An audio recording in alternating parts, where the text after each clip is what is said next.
নোয়াখালী বিভাগ চাই, এটা নিয়ে আমাদের নাম তো হচ্ছে, এটা খুবই দুঃখজনক বিষয়। তারপরে বলবো আজকে যে নোয়াখালী বিভাগ, নোয়াখালী কিন্তু কুমিল্লা থেকে আয়তনের দিক দিয়ে অনেক বড়। তারপরে কিভাবে একটা উপদেষ্টা বলে কুমিল্লা, শেখ হাসিনা বলে গেছে কুমিল্লা বিভাগ দিবে না, সেটা কু আছে শেখ হাসিনার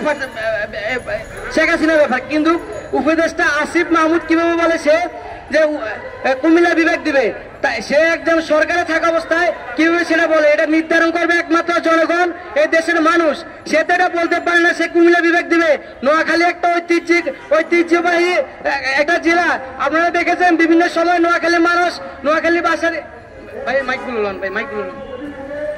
আমরা আসিফ নজরুলকে উৎসাহ করে বলতে চাই, যদি নোয়াখালী বিভাগ না দেওয়া হয় আমরা অতিবিলম্বে রাজপথে থাকার ঘোষণা করছি, তীব্র আন্দোলনের ঘোষণা করছি। যদি নোয়াখালী বিভাগ না দেওয়া হয় অতিবিলম্বে আসিফ মাহমুদের যে বক্তব্য, সেই বক্তব্যকে সে প্রত্যাখ্যান করবে, প্রত্যাখ্যান করবে বক্তব্যকে। আমরা বলতে চাই নোয়াখালীবাসী সবাই ঐক্যবদ্ধ হয়ে বিভাগের জন্য আন্দোলন করবে, সংগ্রাম করবে, অতীতও করেছি, সামনেও করবে ইনশাল্লাহ। যদি নোয়াখালী বিভাগ না দেওয়া হয়, আপনারা প্রেস মিডিয়া, আজকে অনেক ইউটিউব চ্যানেল, অনেক মিডিয়া আসছেন, সবাইকে ধন্যবাদ। আপনারা নোয়াখালীবাসীকে ভালোবাসেন, তার উজ্জ্বল প্রমাণ তো তার দৃষ্টান্ত দেখিয়েছেন, সবাইকে অসংখ্য ধন্যবাদ।